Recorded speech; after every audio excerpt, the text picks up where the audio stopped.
सीख धैर्य के साथ आगे बढ़ते रहना चाहिए, क्योंकि कभी कभी सफलता देर से मिलती है।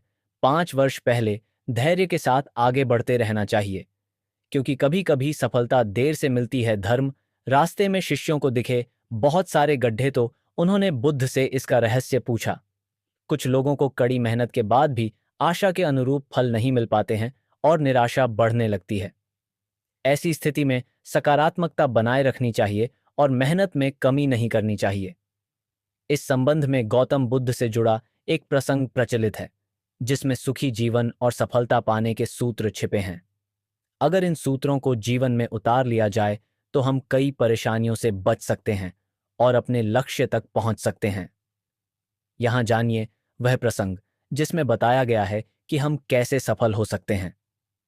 प्रचलित प्रसंग के अनुसार एक बार अपने शिष्यों के साथ किसी गांव में उपदेश देने जा रहे थे। गांव पहुंचने से पहले रास्ते में उन लोगों को जगह जगह बहुत सारे गड्ढे खुदे हुए दिखाई दिए।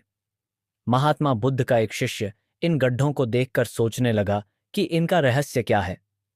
उसने अपने गुरु बुद्ध से पूछा कि तथागत, कृपया मुझे इन गड्ढों का रहस्य बताएं।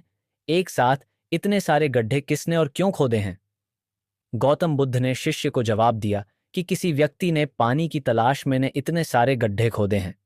अगर वह धैर्यपूर्वक एक ही जगह पर गड्ढा खोदता तो उसे पानी अवश्य मिल जाता, लेकिन वह थोड़ी देर गड्ढा खोदता और पानी न मिलने पर दूसरी जगह गड्ढा खोदना शुरू कर देता।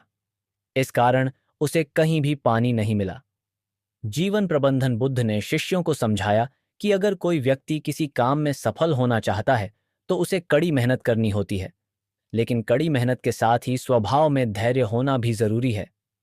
कभी कभी लंबे समय तक मेहनत करने के बाद ही सफलता मिल पाती है। ऐसी स्थिति में व्यक्ति को धैर्य बनाए रखना चाहिए, वरना सफलता नहीं मिल पाती है। मृत्यु को समझना एक जटिल विषय है। जो इसे समझ लेता है वह जिंदगी के असली मायने जान जाता है। यही सवाल एक बार महात्मा बुद्ध के शिष्यों ने पूछा था कि आखिर शरीर त्यागने के बाद आत्मा की यात्रा कैसी होती है, वह क्या करती है और उसका क्या होता है? यह सवाल सुन महात्मा बुद्ध के चेहरे पर मुस्कुराहट आ गई। महात्मा बुद्ध ने बड़ी ही शालीनता के साथ अपने शिष्य से पूछा, पहले तुम मुझे ये बताओ कि अगर कोई तीर सीधे आकर तुम्हारे हाथ पर लगता है तो तुम सबसे पहले उस तीर को निकालोगे या ये देखोगे कि वह तीर किस दिशा से आया है? शिष्य ने कहा, निश्चित रूप में मैं सबसे पहले उस तीर को निकालूंगा, नहीं तो वह मेरे पूरे शरीर में जहर भर देगा। इस जवाब को सुनते ही महात्मा बुद्ध ने कहा, बिल्कुल सही। मनुष्य को अपने मौजूदा जीवन की समस्याओं को सुलझाने में अपना समय और मेहनत झोंकनी चाहिए, न कि ये सोचने में कि अगले जन्म में क्या होगा।